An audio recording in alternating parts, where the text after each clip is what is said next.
بسم الله الرحمن الرحيم إن الحمد لله نحمده ونستعينه ونستغفره ونعوذ بالله من شرور أنفسنا ومن سيئات أعمالنا من يهده الله فلا مضل له ومن يضلل فلا هادي له وأشهد أن لا إله إلا الله وحده لا شريك له وأشهد أن محمدا عبده ورسوله صلى الله عليه وسلم. أما بعد، أخذنا في الدرس الماضي أن أهل السنة لا ينفون عن الله ما وصف به نفسه ولا يحرفون الكلمة عن مواضعه ولا يكيفون صفاته بصفات خلقه ولا يمثلون صفاته بصفات خلقه. وأخذنا أن القول عند أهل السنة في الصفات كالقول في الذات، بمعنى أننا نؤمن بوجود الله ولا نعرف كيفيته، كما أننا نؤمن بأسمائه وصفاته ولا نعلم كيفيتها. وأخذنا أيضا أن الاسم قد ينفي وقد يثبت صفة من الصفات. وأخذنا أيضا أن مبنى الاسم مبناه لفظه. أخذنا أن مبنى الأسماء مثبت، وأما معناها فمثبت ونافي ووصلنا إلى هنا. Donc on a vu la semaine dernière que les gens de la sunna affirment ce par quoi Allah s'est décrit dans le Coran ou la sunna et n'en rejettent rien. Tout comme les gens de la sunna ne cherchent pas après le comment des attributs d'Allah. Tout comme les gens de la sunna ne prétendent pas de similitude entre la création et Allah. On a vu aussi que chez les gens de la sunna, parler de l'essence d'Allah, de son entité, c'est exactement pareil que de parler de ses noms et ses attributs. Ou plutôt, parler des noms et attributs d'Allah nous impose le même respect que lorsqu'on parle de son essence. Qu'est-ce que ça veut dire? Ça veut dire que nous croyons qu'Allah existe, mais nous ne savons pas comment il est. Également, de la même manière, nous croyons en noms et attributs rapportés dans le Coran ou le Sunna, mais nous ne savons pas comment ils sont. Quelle est leur réalité? D'accord? On a aussi vu, la semaine dernière, qu'il y avait des noms d'Allah qui affirmaient des attributs. Et que d'autres noms, eux, rejettent des défauts. D'accord? Il y a des noms qui affirment des manières d'être, et il y a des noms qui rejettent des manières d'être. Par exemple, on a cité de manière générale le nom Allah, qui lui affirme le droit exclusif de l'adoration. Celui, le seul à mériter l'adoration. À la base, c'est que ça veut dire Allah, comme il a dit Ibn Abbas. C'est celui qui mérite l'adoration. Donc ça, c'est un nom qui affirme le droit exclusif à l'adoration, Allah.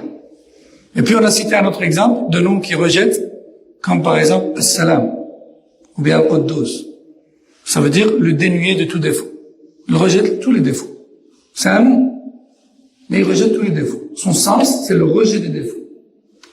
Donc on a des noms qui affirment, on a des noms qui rejettent. On a aussi vu, après on est rentré plus en détail, on a vu que le nom d'Allah, les noms d'Allah, dans leur apparence, ils affirment, dans la formulation du nom ne peut qu'affirmer. Elle affirme un nom. L'ensemble des huruf qui le composent affirme un nom.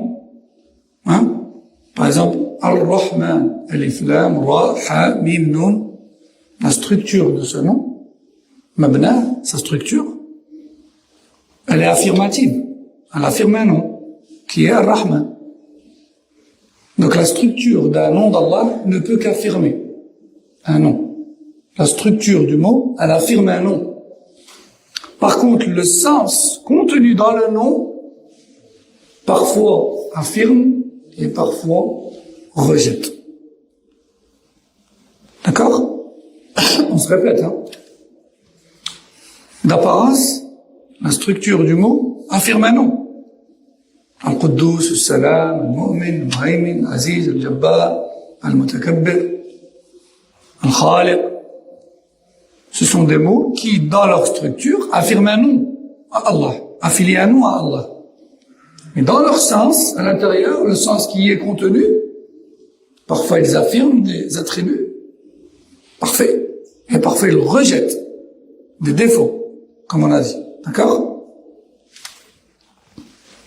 Donc la structure ne peut qu'affirmer Ar-Rahman, Al-Quddus, Al-Salam, Al-Mu'min, Al-Muhaymin.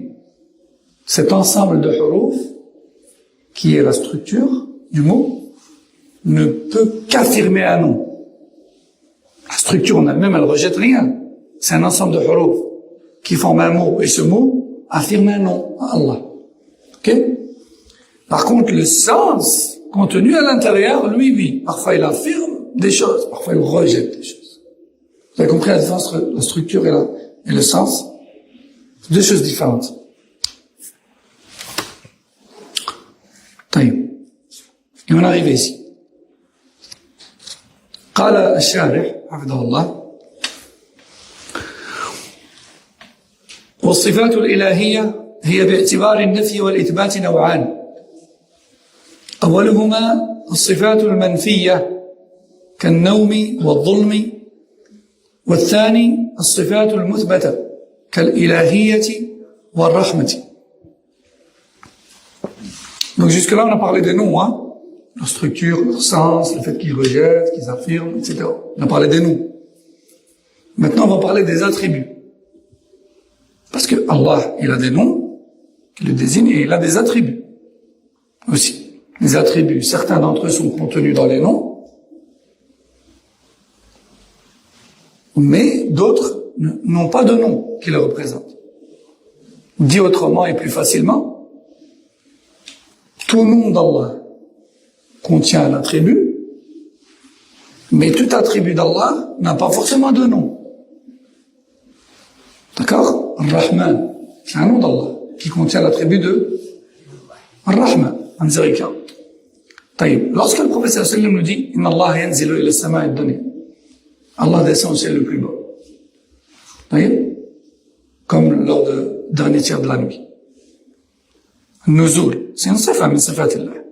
La descente, c'est un attribut parmi les attributs d'Allah. Comment? Allahu a'lam. Mais en tout cas, fait partie de ces attributs la descente. Nuzul. Est-ce que Nuzul, la descente, a un nom dans lequel il est contenu? Est-ce que l'attribut de la descente est contenu dans un nom rapporté dans le Coran ou Sunna? Non. Non. Il n'y a pas un nom qui dit An-Nazil, le descendant. Ça n'existe pas, ça. D'ailleurs, on ne peut pas déduire de nous-mêmes, à partir d'un attribut, d'inventer un nom. On ne peut pas. Parce que comme on va le voir, Asma'ullah tawqifiyya. Les noms d'Allah sont limités à ce qui est cité dans le Coran ou Sunna. Tu ne peux pas t'inventer un nom. Tu dis, bon, il descend, bon, je peux déduire qu'il est le descendant. Non, tu n'as pas le droit de nommer Allah d'une manière de laquelle il ne s'est pas nommé lui-même. Tu peux pas. Tu peux dire, Yanzil, Allah descend. Oui, comme le professeur sallallahu alayhi wa sallam a dit. Mais tu peux pas dire An-Nazil, le descendant, lui attribuer un nom sur base de ça. Non, tu peux pas. D'accord? Par exemple, Allah Azza wa Jalla dit وَيَمْكُرُونَ وَيَمْكُرُ اللَّهُ وَاللَّهُ خَيْرُ الْمَاكِرِينَ. Allah dit concernant les ennemis de sa religion, eux rusent entre les croyants et nous rusons également vis-à-vis d'eux. Et Allah est le meilleur des ruseurs. D'accord? Est-ce que, ici on a clairement l'attribut de al-makr. Allah Azza wa Jalla, parmi ses attributs, avec lesquels il réplique aux criminels, aux ruseurs, il leur réplique par la même chose qui est la ruse. Ils rusent et Allah ruse également vis-à-vis d'eux. Allah n'utilise la ruse que vis-à-vis des ruseurs. D'accord? Parce que si on dit juste il ruse tout court, c'est une qualité ou un défaut? C'est un défaut. Lui, il a dit il ruse et Allah ruse vis-à-vis d'eux. Est-ce que pour autant on peut déduire et affilier à Allah le nom de ruseur, al-makir, le ruseur, comme ça? On peut pas déduire ça. On dit yamkur, oui, parmi ses attributs, al-makr, la ruse, qu'il utilise exclusivement face à ahl al-makr, au ruseur. D'accord? Donc, résultat ou conclusion de tout ça, c'est que tout nom contient un attribut affirmé ou rejeté, mais tout attribut n'a pas forcément de nom qui le représente. Comme un nuzul, la descente. Comme un makr, la ruse. Et d'autres attributs encore. D'accord? Par exemple, le hadith dans lequel le professeur dit, Allah rit. Yadhak. Il rit de celui qui est dans une épreuve dans laquelle il n'en peut plus. Il rit car il sait que son issue est proche. Il rit de lui car il sait que son issue est proche. Et il voit son serviteur invoquer, etc. Il n'en peut plus dans son épreuve. Il est à bout. Allah yadhak. Allah rit de cette personne. Elle n'est pas miséricordieux. Il rit car il sait que son issue est proche. Donc Allah Azza wa Jalla, parmi ses attributs, ad-dahik, le rire. Est-ce que pour autant on peut dire qu'Allah il est ad-dahik, le rieur, je ne sais pas si ça se dit en français, mais il est celui qui rit? On ne peut pas déduire ça. Parce que le Coran ou le Sunna ne contient pas ce nom. Les noms sont limités au texte. Tu peux affirmer l'attribut, dire, Naam, Allah yadhak, Allah rit. Mais je ne peux pas dire le rieur, ad-dahik.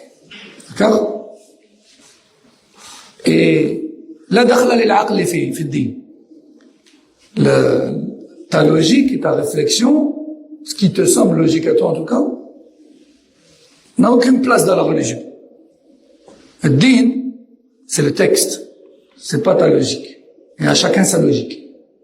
Le din, c'est le texte, c'est pas la logique. Oui, toi tu pourrais te dire, oui, mais alors, s'il rit, on peut dire le rieur. Ça, tu peux le dire peut-être d'une créature, mais pas d'Allah. Allah, tu le nommes pas comme tu veux. D'accord? Donc on revient et on dit, il a dit, les attributs d'Allah Azza wa Jalla, donc on a parlé des noms, maintenant on parle des attributs. Proprement dit des attributs. Les attributs d'Allah Azza wa Jalla sont également de deux catégories. Il y a des attributs qui rejettent des défauts. Il y a des attributs qui nient des défauts.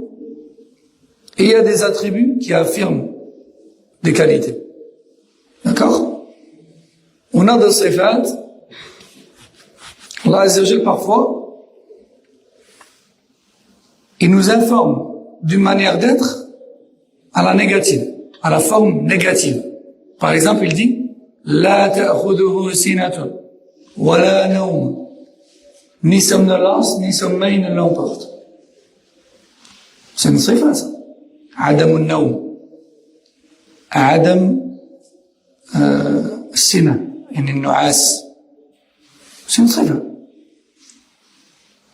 يعني le fait qu'il ne soit pas concerné par la somnolence ni le sommeil profond, c'est une manière d'être ou pas? C'est une manière d'être, c'est une صفة. Mais cette صفة là qui est à la négative, en réalité elle a pour but de nous informer sur le contraire. Elle a pour but d'affirmer le contraire, à savoir, le contraire de naum dans les textes, c'est al-qayyum. On dit pas le mustayqin, on dit al-qayyum, yani al-qa'im bi nafsihi wa bi khalqihi. Le contraire du sommeil, comme Allah l'a dit dans Ayat al-Kursi, c'est pas l'éveil. On dit pas d'Allah, parce que Allah, comme j'ai dit, Allah, quand il nie un attribut de défaut, il a pour but de nous informer du contraire, à savoir l'affirmation de la qualité. Mais c'est vrai qu'habituellement, quand on dit il ne dort pas, alors dans ce cas-là, on déduit, il y en a des gens, quand on parle de quelqu'un, d'une personne, et qu'on dit elle ne dort pas, là maintenant elle dort pas, elle est dans un état où elle dort pas. On insinue donc qu'elle est réveillée. Donc habituellement, le contraire du sommeil, c'est l'éveil. Ça?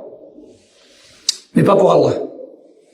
Allah Azza wa Jal, lorsqu'il a cité le contraire, il n'a pas dit l'éveiller ou le réveiller. Il a dit le qayyum. Le qayyum, c'est le régisseur, le gérant de toutes choses. Il se suffit à lui-même et il suffit à sa création. Et sa création ne peut se passer de lui. C'est ça le qayyum. On va le voir, Inch'Allah. Il s'est pas décrit comme étant l'éveillé. Parce que qui dit éveillé, dit qu'à d'autres moments endormi. Ça? Donc, dans un sens ou dans un autre, un défaut serait insinué. Il n'a pas dit l'éveillé. Il a dit le qayyum. Allahu la ilaha illa huwa al-hayy al-qayyum. La ta'khudhuhu sinatun.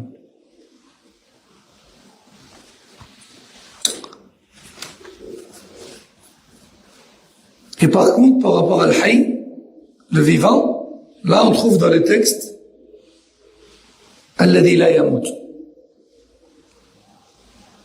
Le prophète sallam dit anta al-hayy alladhi la yamut wal jinnu wal insu yamutun. Dua. Dans un long dua, le prophète sallam a dit tu es le vivant qui ne meurt pas, tandis que les djinns et les humains eux meurent. D'accord? Donc, je reviens. Il y a des attributs, il y a des sifat, donc il y a des descriptions dans lesquelles il affirme des qualités. Et il y a des descriptions dans lesquelles il rejette des défauts. Une sifa, une description dans laquelle il affirme une qualité, par exemple, al-hayy al-qayyum. Le vivant d'une vie unique en son genre, parfaite, qui n'est jamais touché par une faim, par une mort, et Al-Qayyum, celui qui se suffit à lui-même et qui gère les affaires de la création tout entière. D'accord? Qayyum, Hayy al-Qayyum. Ça, c'est des descriptions qu'il a fait de lui-même, dans lesquelles il affirme des qualités. Puis ensuite, on a des sifat, des descriptions qu'il a fait de lui-même où il rejette des défauts. Lorsqu'il dit la ta'khudhuhu sinatun wa la nawmun. Il n'est emporté ni par la somnolence, ni par le sommeil profond. Vous avez vu? C'est des sifat, ça. C'est des descriptions qu'il a fait de lui-même. Mais ces descriptions-là, elles ont pour but de rejeter des défauts. Ok? Taïb. Ensuite, il dit, Sharh Usaymi, والفرق بين النفي الواقع في الأسماء والواقع في الصفات أن نفي الأسماء يكون في المعنى دون المبنى وأما نفي الصفات فيكون في المبنى والمعنى معا. ما معنى هذا؟ يعني مبنى الاسم يثبت دائما كما ذكرنا، وأما معناه فقد يثبت وقد ينفي. هذا بالنسبة للاسم. الحمد لله. وأما الصفة فمبناها ومعناها كلاهما إما مثبت وإما نافي.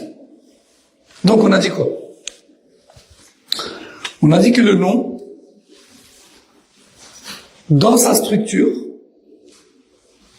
il affirme un nom. Le mot qui désigne Allah, par exemple Ar-Rahman, Ar-Rahim, Quddus, Salam, ce mot-là, dans sa structure, il affirme un nom.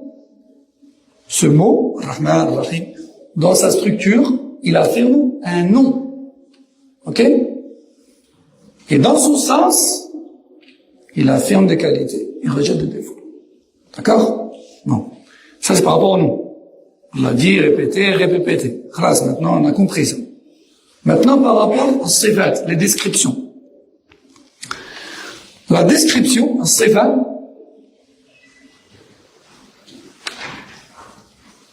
toujours, soit elle affirme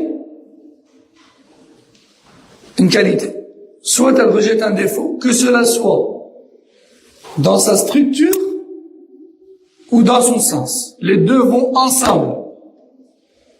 Hein? Quand on dit la ta'khuduhu sinatun, tous ces mots-là, toute cette structure, toute cette phrase qui nous donne une description d'Allah qui est celle qui n'est pas touchée par la somnolence. La ta'khuduhu sinatun. C'est une phrase qui est une description qu'il fait de lui-même. Donc c'est une structure, c'est un ensemble de lettres et de mots. La ta'khuduhu sinatun. C'est un mabna. Et son sens, c'est le rejet d'un défaut, qui est la somnolence. La sifa, la description, lorsqu'elle rejette un défaut, elle le rejette de par sa structure et de par son sens, en même temps. Et lorsqu'elle affirme une qualité, elle l'affirme de par sa structure et de par son sens, en même temps. Contrairement au nom. Donc le nom, sa structure, elle fait qu'affirmer. Et son sens, ça dépend. La sifa, la description, elle affirme avec les deux, ou elle rejette avec les deux. Est-ce que tout le monde a compris? Hein? Tout le monde a compris? Taïb.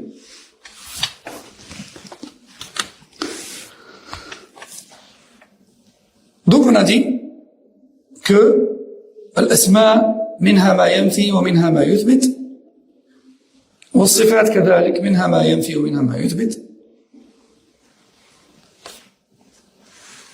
وأيضا يكون النفي والإثبات واقعين في مجموع الأسماء والصفات لا في جميعها فيشتركان في الإثبات وتختص الصفات بالنفي وهذا حق أيضا وهو أشهر في كلام أهل العلم من الأول فيجعلون الأسماء مختصة بالإثبات ويجعلون الصفات حائزة دائرة النفي والإثبات معا. معنى هذا يعني إذا أردنا أن نشير إلى جمع ما ينفي ويثبت مبنى ومعنى فلا بد من مجموع الأسماء والصفات أبدا من ذكرها كلها. Ensuite, Cheikh Al-Usaymi nous dit donc, puisque la structure du nom ne peut qu'affirmer celui-ci, tandis que son sens peut affirmer ou rejeter, et puisque la structure et le sens de la description ne font qu'un, soit ils rejettent tous les deux, soit ils affirment tous les deux, dans ce cas, nous disons que si on veut énumérer ensemble tout ce qui est affirmé et rejette, on est obligé de faire une liste avec tous les noms et toutes les descriptions ensemble. Pourquoi? Parce que l'affirmation, elle est propre à la structure du nom. Et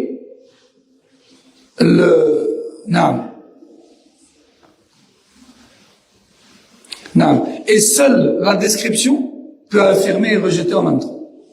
Ça, j'avoue que, une fois traduit, c'est un peu compliqué à comprendre. Parce que la langue française, elle est pauvre, en fait. Ça fait qu'il y a des termes qu'on peut pas traduire. Comme par exemple, lorsqu'on dit que le mabna yuthbit ou le ma'na yuthbit wa yunfi, c'est un peu compliqué, parce que si je vous dis la structure du nom affirme le nom, vous allez me dire, comment ça se fait du nom? C'est pour ça que j'ai dit, la structure du mot affirme un nom. C'est pour ça que j'ai changé un peu pour que vous puissiez comprendre. Ça, j'avoue que ce passage-là, c'est un peu compliqué de le mettre en français. Là-bas, c'est pas trop grave. Si vous avez compris ce qui a précédé, c'est bon, Inch'Allah. ثم قال الشارح والنفي في هذا الباب ليس كمالا في نفسه فلا يراد لذاته بل يراد إثبات مقابله من الكمال فنفي النوم مثلا يراد به إثبات القيومية يعني القائم بنفسه المقيم لخلقه. ونفي الظلم مثلا يراد به إثبات العدل، وكل نفي ورد في الصفات الإلهية فالمراد منه إثبات الكمال المقابل له. Et ça ici, c'est une règle très importante dans les noms et attributs d'Allah. Soyez attentifs. Lorsqu'Allah Azza wa Jalla se décrit en rejetant un défaut, lorsqu'Allah se décrit en rejetant un défaut, comme lorsqu'il dit la ta'khudhuhu sinatun wa la nawm. Certes, effectivement, le but c'est de nous informer qu'il n'a pas tel défaut. Mais le but ultime derrière ça, c'est surtout de nous affirmer le contraire. Lorsqu'Allah te dit qu'il n'est pas emporté par la seule grâce et le sommeil. Certes, ça, on l'a compris. Mais le but ultime, c'est surtout de te dire qu'il est qayyum. Le but surtout, c'est de te dire qu'il est qayyum. C'est-à-dire qu'il est à tout moment en train de gérer toute chose. C'est surtout ça son but. Quand Allah Azza wa Jalla te dit je ne suis jamais injuste. Oui, on a compris qu'il ne commet pas d'injustice. Mais le but, c'est surtout de t'affirmer quoi? La justice. Il est surtout en train de te dire je suis toujours juste. D'accord? Donc lorsqu'Allah se décrit en rejetant un défaut, son but, c'est d'affirmer le contraire parfait de ce défaut. Pas juste le contraire parfait de ce défaut. Ça c'est important. Lorsqu'Allah rejette de lui-même un défaut, il est en train d'affirmer le contraire parfait de ce défaut. Quand il te dit « je ne suis pas injuste », il affirme non seulement la justice, mais la justice parfaite. D'accord? Ça c'est une règle.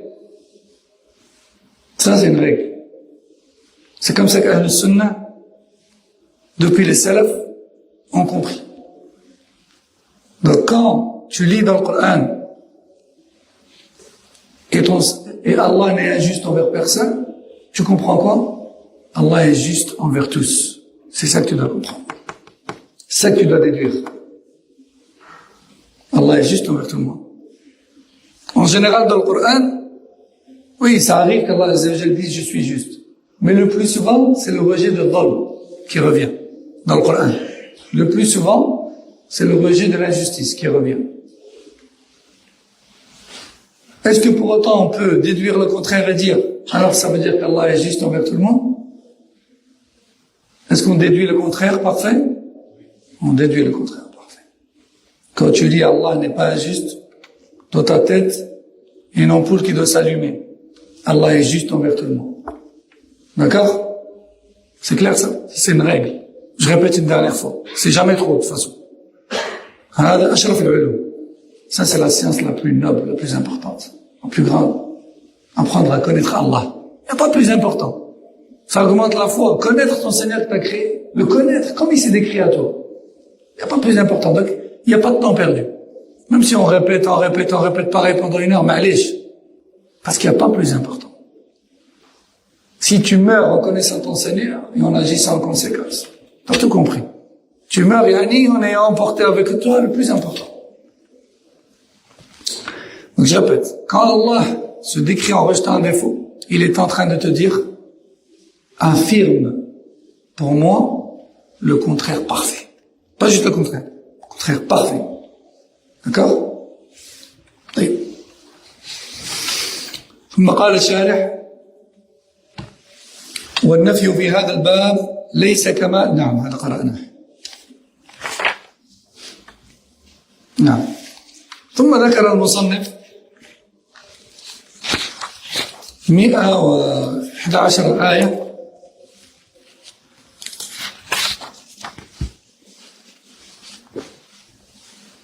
و16 حديث كلها نصوص مليئة بالأسماء والصفات ولم يفصل فيها لأن معناها واضح لكن الشارح تطرق إلى هذه الأسماء وهذه الصفات.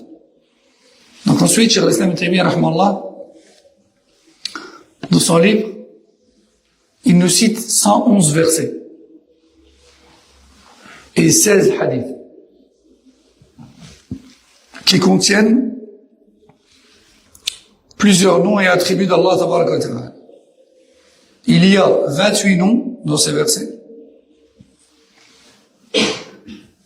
Non, il y a 28 noms. Tout comme il y a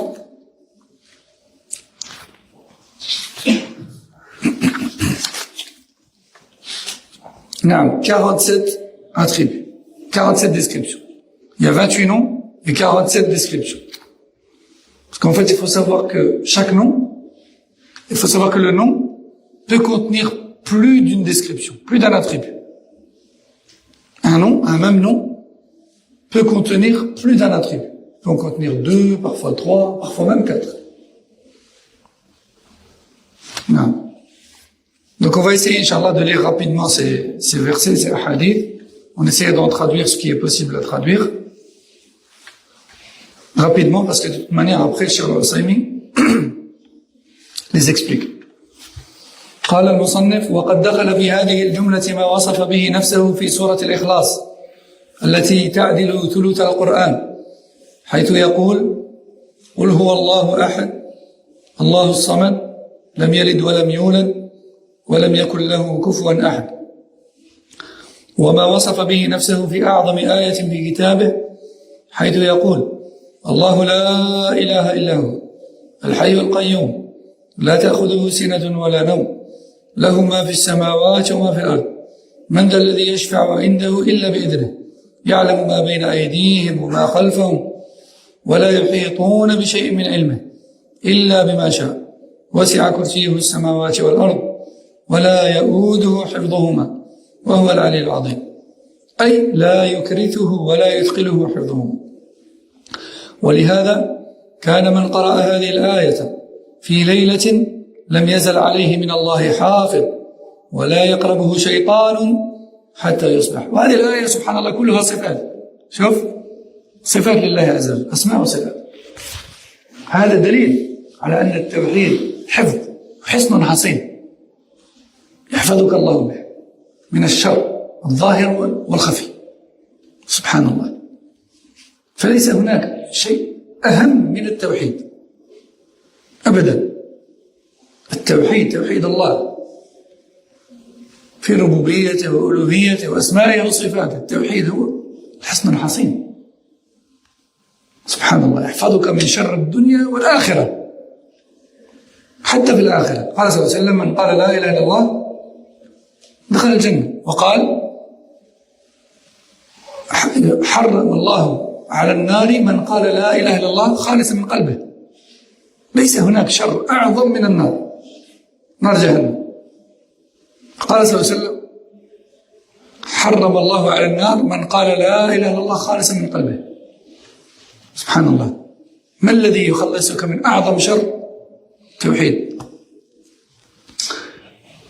قال وقوله سبحانه وتوكل على الحي الذي لا يموت.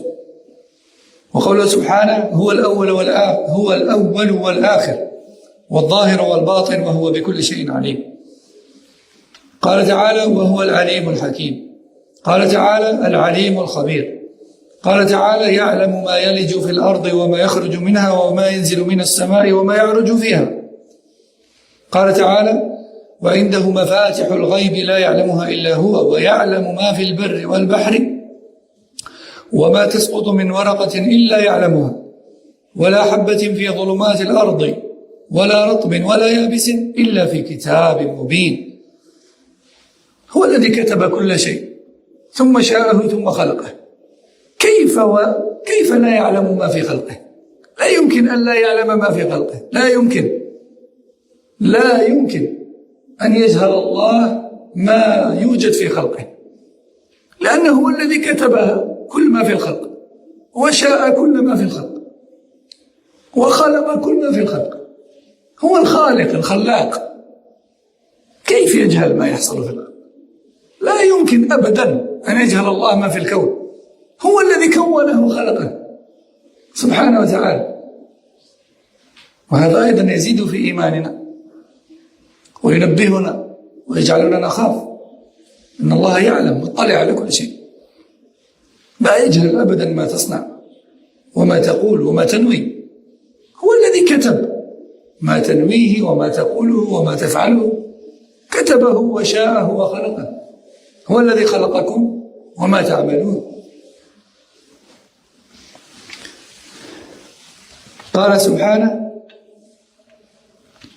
ما تحمل من أنثى ولا تضع إلا بعلمه. وقوله: لتعلموا أن الله على كل شيء قدير وأن الله قد أحاط بكل شيء علما.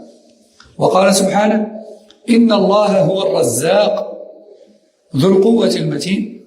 وقال سبحانه: ليس كمثله شيء وهو السميع البصير. وقال سبحانه: إن الله نعم ما يعظكم به إن الله سميعا بصيرا. وقال سبحانه: ولولا إذ دخلت جنتك قلت ما شاء الله ما شاء الله، صفة المشيئة، لا قوة إلا بالله، القوة. قال سبحانه: ولو شاء الله ما اقتتل الذين من بعدهم من بعد ما جاءتهم البينات ولكن اختلفوا فمنهم من آمن ومنهم من كفر ولو شاء الله ما اقتتلوا ولكن الله يفعل ما يريد. شوف المشيئة، الفعل، الإرادة، كلها صفات من صفات الله. قال سبحانه: فمن يريد الله أن يهديه يشرح صدره للإسلام ومن يريد أن يضله يجعل صدره ضيقا حرجا كأنما يصعد في السماء. إذن الله يريد، والله يهدي، والله يشرح صدور، والله يضل من يستحق الضلالة. قال سبحانه: أحلت لكم بهيمة الأنعام إلا ما يتلى عليكم غير محل الصيد وأنتم حرم إن الله يحكم ما يريد. الحكم والحكمة.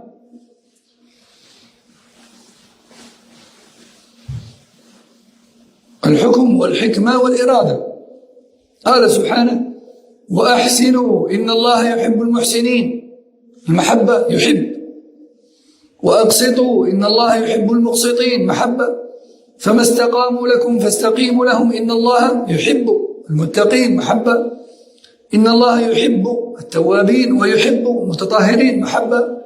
فسوف يأتي الله بقوم يحبهم ويحبونه، محبة. إن الله يحب الذين يقاتلون في سبيله صفا كأنهم بنيان مرصوص، محبة. قل إن كنتم تحبون الله فاتبعوني يحببكم الله، محبة. ويغفر لكم ذنوبكم، مغفرة. والله غفور رحيم، مغفرة والرحمة. رضي الله عنهم ورضوا عنه، الرضا. بسم الله الرحمن الرحيم، الله ذو العبودية. الرحمن الرحيم، الرحمة. ربنا وسعت كل شيء رحمة وعلما، الرحمة والعلم. وكان بالمؤمنين رحيما، رحمة. كتب ربكم على نفسه الرحمة وهو الغفور الرحيم، المغفرة والرحمة. فالله خير حافظا وهو أرحم الراحمين، حفظ والرحمة. ومن يقتل مؤمنا متعمدا فجزاؤه جهنم خالدا فيها وغضب الله عليه ولعنه، الغضب واللعنة. ذلك بأنهم اتبعوا ما أسخط الله وكرهوا رضوانه فأحبط أعمالهم، الإحباط للعمل. فلما آسفونا انتقمنا منهم فأغرقناهم، الانتقام. ولكن كره الله بعاثهم فثبطهم، كره الله، الكره والتطبيق لمن يستحق. قال تعالى: كبر مقتا عند الله أن تقولوا ما لا تفعلون. المقت هو البغض الشديد. قال تعالى: هل ينظرون إلا أن يأتيهم الله في ظلل من الغمام والملائكة وقضي الأمر. الإتيان، أن يأتيهم الله، الإتيان. قال تعالى: هل ينظرون إلا أن يأتيهم هل ينظرون إلا أن تأتيهم الملائكة أو يأتي ربك أو يأتي بعض آيات ربك يوم يأتي بعض آيات ربك لا ينفع نفسا إيمانها. إذن أو يأتي ربك الإتيان. وقوله on va déjà traduire jusque là inchallah sinon ça fait long. Donc Cheikh l'Islam Ibn Taymiyyah a dit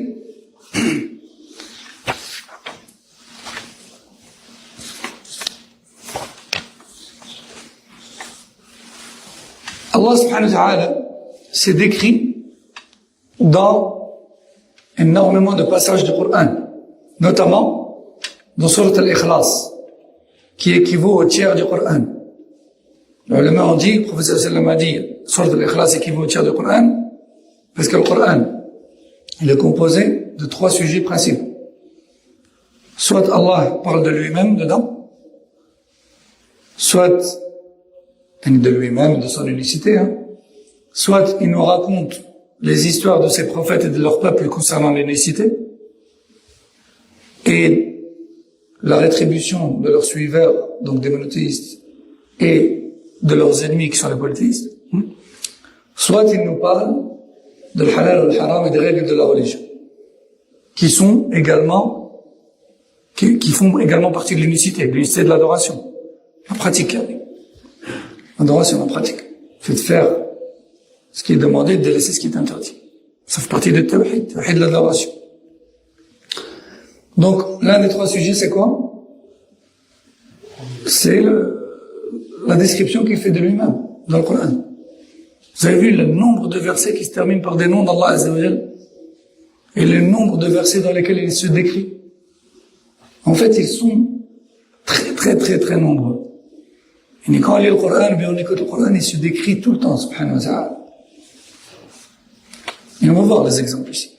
Donc il nous cite d'abord le premier exemple, Surat Al-Ikhlas, qui a pour sens, dis-leur, il est Allah, l'unique, celui de qui les créatures ne peuvent se passer. Il n'a pas été engendré. Il n'a pas engendré ni ne l'a été. Et il n'a aucun égal. Vous avez vu? L'une des plus petites sourates du Coran, et l'une des plus importantes aussi, il ne fait que se décrire dedans, subhanallah, du début à la fin.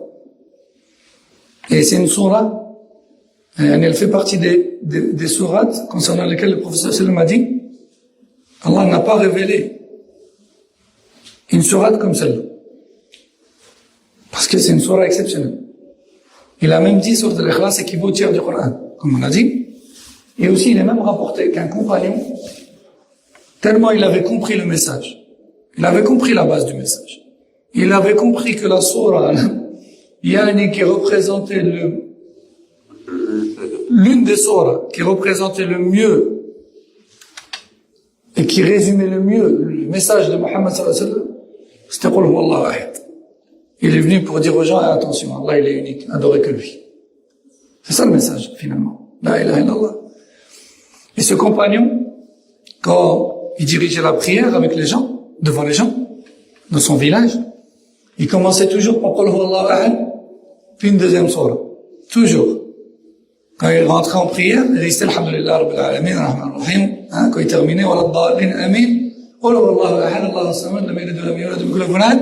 Puis ensuite, il restait une autre sourate. Tout le temps, dans chaque raka'a. Les sahaba derrière lui, ils ont blâmé ça. Ils ont dit, on n'a pas vu le prophète sallallahu alayhi wa sallam faire ça. Ils ont compris l'une des choses essentielles aussi. Avec la ilaha illallah, c'est Muhammad Rasulullah. On doit faire comme Rasulullah. Ils ont compris la ilaha illallah, oui, comme lui, tout va bien. Mais eux, ils ont vu en cela une contradiction à Muhammad Rasulullah. Il fait pas comme Rasulullah. Pourquoi il fait ça? On n'a jamais vu Rasulullah faire ça. Alors, ils ont été se plaindre au prophète sallallahu alayhi wa sallam. On lui a dit, tel homme, chaque fois qu'il fait salat, il récite d'abord l'ikhlas, après il fait une sourate. Ils se sont plaints à lui, au prophète sallallahu alayhi wa sallam. Et le prophète sallallahu alayhi wa sallam l'a appelé. Non, le prophète sallallahu alayhi wa sallam leur a dit, demandez-lui. Pourquoi il fait ça? Quand ils ont été devant, on lui a dit, pourquoi tu fais ça? Il a dit, parce que j'aime cette sourate. à cause du sens qu'elle renferme. Je l'aime, cette sourate. Ils sont revenus voir le professeur. Il a dit qu'il fait ça parce qu'il aime cette sourate. Le Rasul sallallahu alayhi wa sallam a dit فأخبروه أن الله يحبه لذلك. Alors, retournez le voir et dites-lui qu'Allah l'aime aussi en retour. Allahu Akbar. Vous voyez cette sourate, l'importance qu'elle a. Yani, elle lui a donné droit à l'amour d'Allah pour lui. Vous imaginez? Le Tout-Puissant, Jalla wa Ala, créateur de l'univers tout entier, le détenteur de la force et de la puissance, Tabarak wa Ta'ala, il a aimé cet homme. Pourquoi? Parce que cet homme a aimé cette petite sourate, en taille certes, mais énorme en sens. Parce qu'elle résume la description d'Allah Tabarak wa Ta'ala. L'unique. Allahu ahad. Dis-leur, Allah est unique. Allahu samad. Il est celui vers qui toutes les créatures se tournent pour leurs besoins. Et nul ne peut se passer de lui. C'est ça, samad. Lam yalid wa lam yulad. Il n'a pas engendré. Et il n'a pas été engendré non plus. Wa lam yakul lahu kufuwan ahad. Et il n'a aucun égal. Allahu akbar. C'est énorme. Hein? Cette petite sourate qui est bien souvent la première qu'on nous apprend quand on est petit. Ça, on nous apprend shahada, après on nous apprend qul huwallahu ahad. Allahu akbar. Qu'Allah récompense nos parents, jazakumullahu khairan. En vérité, ils nous apprennent l'une des sourates les plus importantes. Tawhid. Allahu akbar. Ensuite, il dit, et Allah tabaraka wa ta'ala, c'est également décrit de la sorte dans le plus grand des versets, et dans le plus important des versets du Coran, qui est le verset de l'Kursi, le verset du pose-pied, Al-Kursi, qui a pour sens, Allah, nulle divinité ne mérite l'adoration sauf lui, il est le vivant d'une vie parfaite, il est Al-Qayyum, celui qui se gère lui-même ainsi que toute sa créature, sans difficulté, sans aucune difficulté. Ni la somnolence, ni le sommeil profond ne l'emportent. À lui seul appartient tout ce qui se trouve dans les cieux et la terre. Nul n'intercède auprès de lui si ce n'est avec son autorisation. Il connaît parfaitement le futur et le passé de chacun. Nul ne cerne son omniscience. Et nul ne connaît quoi que ce soit de sa science, sauf ce qu'il a bien voulu vous accorder. Son pose-pied est aussi énorme et vaste que les cieux et la terre réunis. Il n'éprouve aucune difficulté dans la surveillance et le contrôle et la gérance des cieux et de la terre. Il est le très haut, le très grand. Allahu Akbar. C'est un verset énorme. Ayatul Kursi. Cheikh l'Islam nous dit, c'est pour cette raison que le prophète sallallahu alayhi wa sallam nous a informé que celui qui lit cette ayah le matin, aucun mal et aucun shaitan ne s'approche. Il n'a pas dit ne le touche pas. Il dit ne s'approche, même pas il s'approche de toi. Si tu la récites en méditant sur son sens, yani. Même pas il s'approche de toi. Même pas. Et ce jusqu'au soir. Et celui qui la récite au soir, aucun shaitan ne s'approche de lui. Jusqu'au matin. Subhanallah. On voit l'importance de Tawhid. Yani Tawhid, c'est ce qui te permet d'être protégé de tout mal, visible ou invisible. Dans le dunya et dans l'akhirah. Alhamdulillah. On voit l'importance de l'adhkar. Pourquoi l'adhkar? Pourquoi les invocations sont importantes? Parce que elles contiennent le Tawhid. Quand tu fais tes adhkar, Inch'Allah, demain, après le Fajr, médite sur chaque invocation. Réfléchis. Et tu vas voir, Tawhid, il est dans chaque dua. Dans tous les duas, il y a Tawhid. Tous, sans exception. C'est ça qui te permet d'être protégé. C'est pas juste de prononcer ça, mais c'est surtout de croire en l'unicité d'Allah qui est contenue. Ensuite, un autre exemple. Allah Azza wa Jalla dit ce qui a pour sens, place toute ta confiance en le vivant qui ne meurt pas. Description. Il dit également, il est le premier sans début. Et le dernier sans fin. Donc le premier, avant quoi il n'y a rien. Le premier, sans début, avant quoi il n'y a rien. Et le dernier, sans fin, après qui il n'y a rien non plus. Gagner la création. On a un début, une fin. Mais le créateur, lui, il n'a ni début ni fin. Et effectivement, nous, dans notre raison limitée, on a du mal. On a du mal à concevoir clairement cette chose. Ça, parce qu'on est des créatures. On est habitué au début et à la fin de toute chose. Mais lui, c'est le créateur. Rien ne le ressemble. Il n'a ni début ni fin. Et son omniscience, son ilm, sa science aussi. Il a toujours tout su. Et sa science, elle n'a pas de début. Et elle n'a pas de fin. Il n'a pas de début ni de fin. Parce qu'il est Allah. C'est lui qui a créé le début et la fin des choses. C'est lui qui a créé le début et la fin des choses. Et nous, on est des créatures. Et on a des débuts et des fins. On a un début et une fin.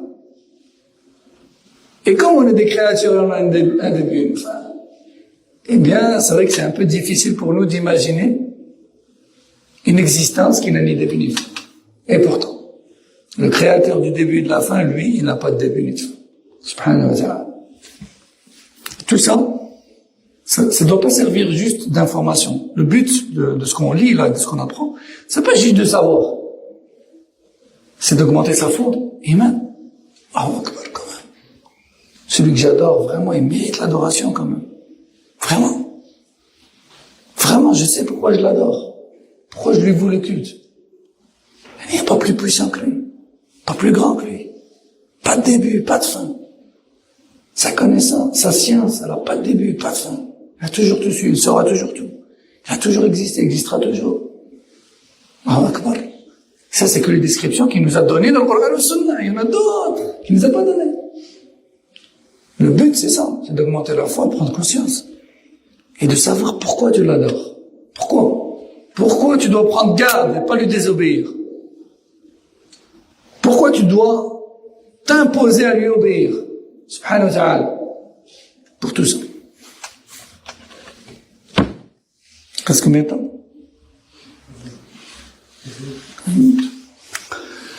Allah subhanahu wa ta'ala dit également ce qui a pour sens. Il est l'omniscient, le sage. L'omniscience et la sagesse. Il dit également, il est l'omniscient et le parfaitement informé de toutes choses. Omniscience.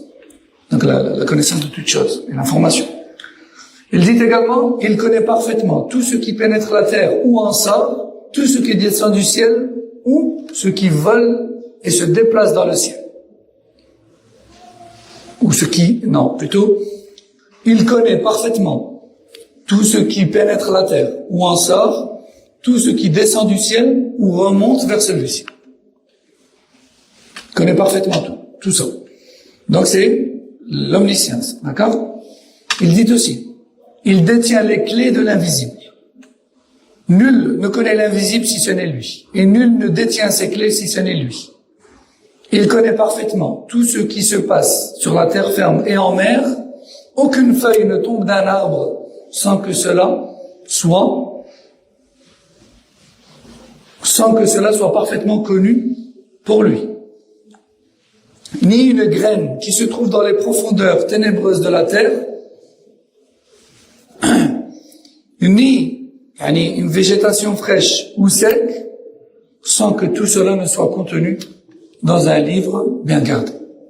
Eh oui, il est impossible qu'Allah ignore quoi que ce soit, puisque c'est lui qui a toujours tout su, c'est lui qui a écrit tout ce qu'il a voulu faire exister, c'est lui qui l'a ensuite voulu, et c'est lui qui lui a dit kun fakun, soit, et il fait. Et il a tout créé, et tout a existé. C'est lui qui a tout su, c'est lui qui a tout écrit, c'est lui qui a tout voulu, et c'est lui qui a tout réalisé. C'est possible qu'après ça, il ignore quelque chose qui existe dans l'univers. C'est possible qu'après tout ça, il ignore une chose dans l'univers. C'est possible. C'est pas possible. C'est lui qui a décidé du moindre détail qui compose l'univers. C'est lui qui l'a qu'il l'a su, qu'il l'a écrit, qu'il l'a fait écrire, qu'il l'a voulu, qu'il l'a réalisé. C'est pas possible qu'il ignore quoi que ce soit. Il n'ignore ni nos intentions, ni nos actes, ni nos paroles. Dites-vous que même la moindre goutte de pluie qui descend du ciel, c'est lui qui l'a prescrite. C'est lui qui l'a décidé. Et il ordonne même à son ange Mikaël de la déposer exactement là où lui a décidé. Allahu Akbar. C'est énorme. Rabb, Azim. Il est un créateur, détenteur de toutes choses, gérant de toutes choses. Il est grand. Subhanahu wa ta'ala, il est immense, il est puissant. Jalla wa ala. Donc ne pense pas qu'Allah Azza wa Jalla ignore quoi que ce soit. Puisque c'est lui qui a fait exister tout ce qui existe. Jalla wa ala.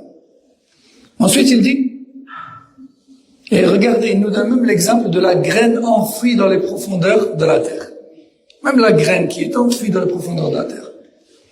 Peut-être qu'elle germe, peut-être qu'elle pousse, et elle n'est pas encore arrivée à la surface. Elle va peut-être arriver dans 1 jour, 2 jours, 2 semaines, 4 semaines, peut-être le mois prochain, quand ce sera la saison. Allahu A'lam.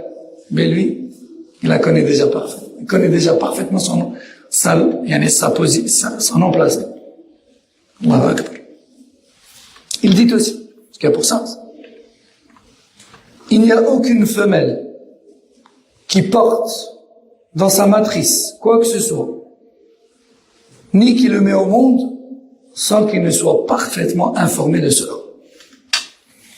Il dit aussi, tout ceci afin que vous sachiez qu'Allah est capable de tout, et que l'omniscience d'Allah a embrassé toutes choses. L'omniscience d'Allah, la science d'Allah a embrassé toutes choses. Il n'y a rien qu'il ignore. Il dit aussi, Allah est celui qui donne constamment et sans cesse la subsistance aux créatures. Il est celui qui détient la force et la puissance. Ar-Razzaq, je ne vais pas dire Raziq. Raziq, c'est celui qui donne la subsistance, mais peut-être 1 fois, 2 fois. Mais Ar-Razzaq, et son wazn, c'est Al-Fa'al, c'est celui qui fait constamment et sans cesse le fi'al, en fait, pour les adeptes de langue arabe. Fa'il, c'est celui qui fait une action. Fa'al, c'est celui qui fait tout le temps l'action. Donc Raziq, c'est celui qui a donné la subsistance. Peut-être 1 fois, peut-être 2 fois, à l'occasion. Mais Fa'al, Razzaq, c'est celui qui fait constamment l'action. D'accord? Razzaq, c'est celui qui donne constamment la subsistance. Dhul Quwwa, c'est celui qui détient toute la puissance et la force qui soit. Al-Mati, la force solide. Il dit également ce qui a pour sens. Rien ne lui ressemble. Et c'est lui l'audient, le clairvoyant. C'est une description aussi. Il dit aussi, quelles bonnes exhortations que celles qu'Allah vous fait. En effet, Allah est audient, clairvoyant. Donc il se décrit par l'attribut de lui et de la clairvoyance. Il dit aussi,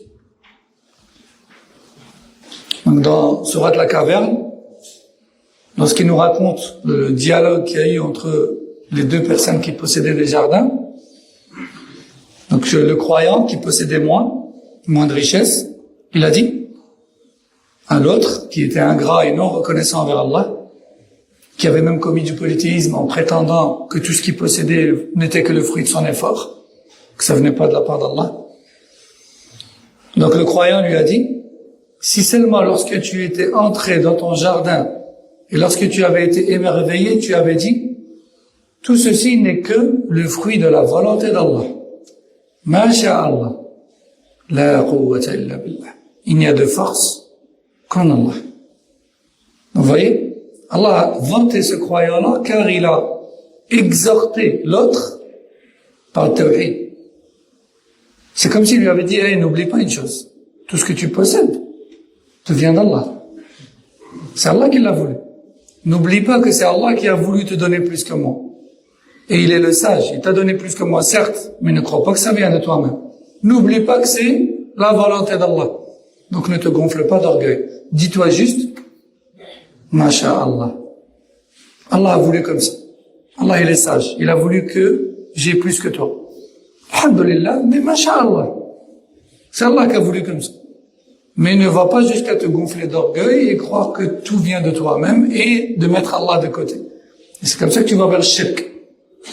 Parce que tu commences, petit à petit, à croire que ce que tu possèdes te vient d'autre qu'Allah. C'est pour ça que plus loin dans la sourate, quand cet homme a tout perdu, il a dit quoi?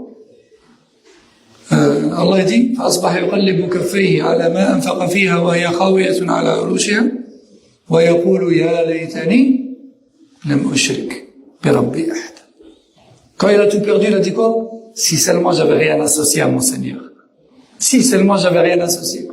Ça veut dire quoi? Ça veut dire qu'il avait associé, il a reconnu qu'il avait associé en disant que tout ce que je possède n'est que le fruit de ma volonté et de mon travail. Ça ne vient pas d'Allah. Chacun. Vous avez vu? Donc ici, Allah se décrit en disant, Allah se décrit avec l'attribut de la volonté. Tout ceci n'est que le fruit de la volonté d'Allah. Donc, on déduit qu'Allah veut ou ne veut pas les choses. Allah veut ou ne veut pas les choses. Donc on a appris une nouvelle chose. C'est que notre Créateur, il a l'attribut de la volonté. C'est-à-dire que parfois il veut, parfois il ne veut pas. Pour des raisons et des sagesses bien précises. Parfois il nous informe de ses sagesses et parfois pas. D'accord? Donc la volonté. L'attribut de la volonté.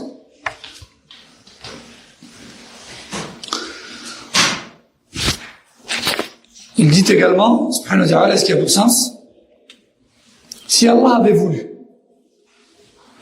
il ne se serait pas entretués après que les signes d'Allah leur soient parvenus. Mais ils ont divergé.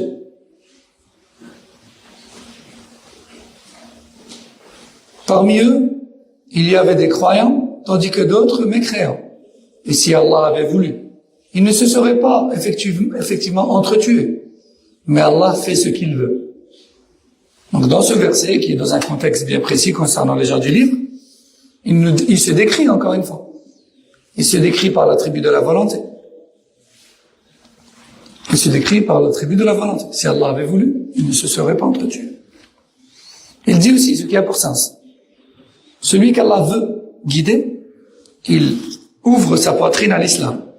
Et celui qu'Allah veut égarer, il resserre sa poitrine et son ressenti est semblable à celui qui monte en altitude. Azib, hein? Parce qu'effectivement, quand on monte en altitude, on manque d'air et le thorax se resserre. Et Allah, Azza wa Jal, nous fait ce rapprochement-là. Et c'est vrai. Remarquez comment celui qui rejette la foi, quand on lui parle de la foi, il est dérangé. Hein? Non, faut pas me parler de ça.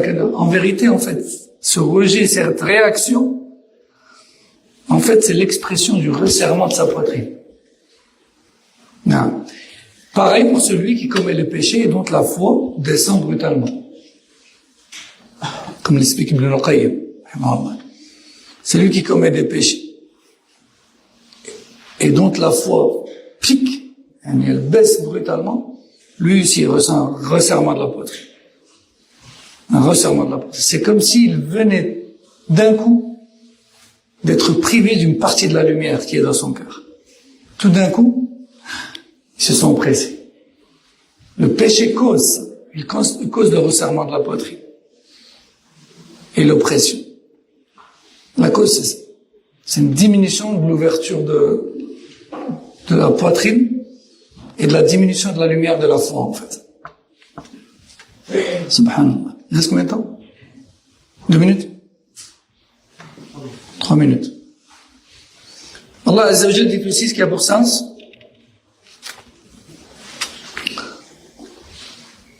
Vous êtes licite à la consommation la viande de l'an'am. L'an'am, c'est les bovins, les ovins. D'accord? Donc tout ce qui est mouton, tout ce qui est vache et tout ce qui est chameau. C'est l'an'am. Donc, vous êtes autorisé la viande, vous est licite la viande la consommation de la viande de l'an'am, sauf celle qu'on a mis sauf les exceptions qu'on vous a données. Sauf les exceptions qu'on vous a données. Illa ma yutla alaykum. Ghayra muhil as-sayd. Voilà. Non. La viande licite, vous êtes autorisé à la consommation, sauf celle qui est le fruit de la chasse lorsque vous êtes en état de sacralisation. C'est-à-dire qu'en fait, quand on est en état de sacralisation, Hajj al-Umrah, on ne peut pas chasser. C'est interdit de chasser. Et s'il arrive qu'on commet cette erreur qui est de chasser, et qu'on nous le dit juste après, ah, attention, tu ne pouvais pas chasser. La bête, là, elle était haram pour toi. Tu ne peux pas la manger. Oui, elle est halal à la base. Imaginons que tu as chassé une antilope, par exemple. Elle est halal, la consommation à la base. Mais, vu que tu es en état de sacralisation, et que tu l'as chassée, ce qui est interdit, elle était haram. Tu ne peux pas la consommer. Déjà, tu dois expier, parce que tu as commis une erreur, et en plus de ça, tu ne peux pas la consommer. Elle est haram. Donc, je continue le verset, il dit, Inna Allah yahkumu ma yurid. Allah légifère et décide de ce qu'il veut. Donc ici, il y a l'attribut de l'hukm, donc il légifère, hein, il légifère, il décide, il décrète, et aussi ma yurid, ce qu'il veut, donc la volonté. Donc il décrète, il décide, et il veut aussi. Donc on voit que dans chaque verset, subhanallah, il se décrit, pour qu'on le connaisse. Je pense que c'est là, wallahu alam, vous s'arrêtez ici. سبحانك اللهم وبحمدك أشهد أن لا إله إلا أنت أستغفرك وأتوب إليك صلى الله وسلم على نبينا محمد وعلى آله وصحبه أجمعين السلام عليكم ورحمة الله وبركاته